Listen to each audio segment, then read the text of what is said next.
You know what, Joe? I'm getting tired of beating your ass at Minecraft and Elden Ring and posting it on TikTok, and I think it's time to bring up a crucial issue to America and to the world.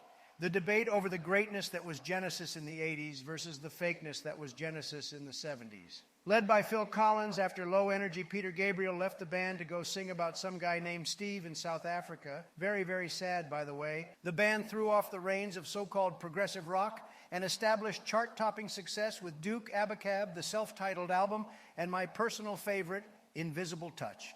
Great album, just a terrific album. If I were to make an album, it would sound like that. Maybe even a little better, who knows? I have no idea what you're talking about, Don.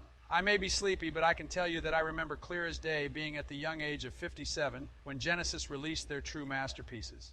Nursery Crime, Foxtrot, Selling England, The Lamb, and yes, even Trick of the Tail. People like you don't understand that sometimes you just need to put on classic LPs like these, put on the record player at night so the kids can hear words. They need to stop listening to corn pop or K-pop or whatever it is. I mean, corn pop was a bad dude. All fake news, and you need to stop rambling, Sleepy Joe. In the 80s, Tony Banks and Mike Rutherford saw the solo success of the smart, brilliant, not as brilliant as me, but still brilliant, Phil Collins, and decided to emulate it. They really were smart businessmen, that's for sure. And I think Invisible Touch is the group's undisputed masterpiece. You sound a lot like the guy in American Psycho. You know that, Don? I'm as American as they come, Mr. Unquiet Slumber for the Sleepy Joe. And as far as being a psycho, well, brilliant people like me are often called crazy. That's what happens when we live in a land of confusion, thanks to you nutjob leftist socialists. Come on, man, you just don't understand the amazing conceptual work on the 70s albums. Amazing concepts like what? The Lamia?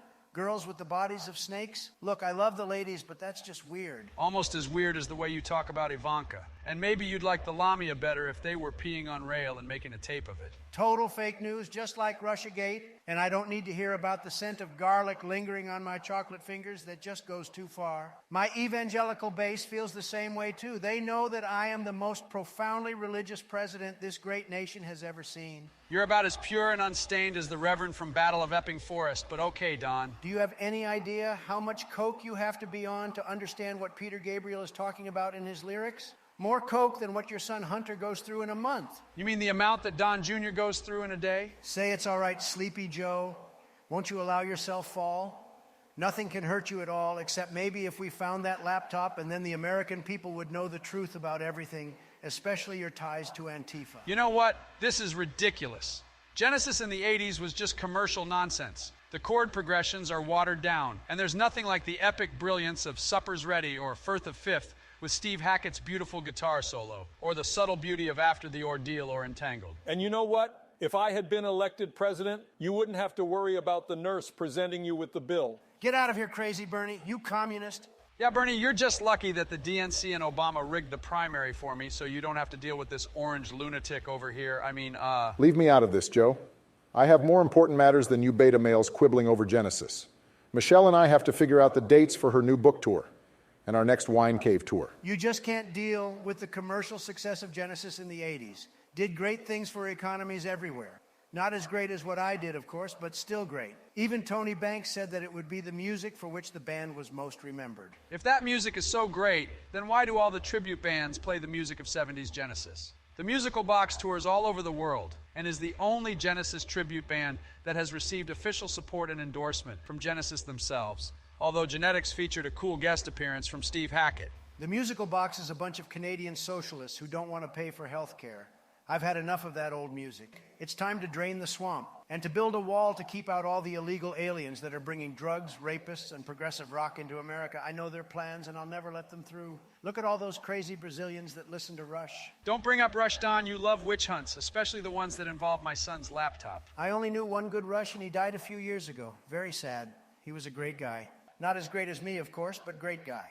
This is silly. Everyone knows that early Genesis was the music of the working class, playing for devoted fans, making grassroots donations, and singing about the evils of corporate landlords in Get 'Em Out by Friday. Long before they got endorsed by Michelob on tour in the 80s, while they were writing songs about the problems of addiction.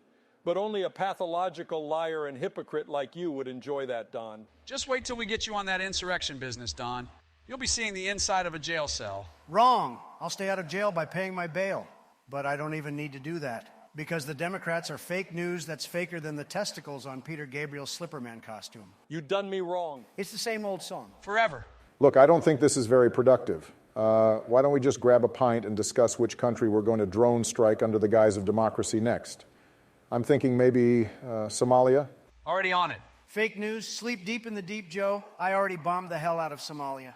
There was practically blood on the rooftops. It was beautiful. Beautiful, really. You guys make me sick. At least mention the police if you're going to be talking about bombs away. Let's not get carried away here. Luckily, I got out before all the defund talk started happening. People somehow think I'm actually progressive. It's really something. Fake news. Phil Collins is a creative genius. Genesis in the 80s were superior to Genesis in the 70s. I'm done with this conversation. I don't care anymore.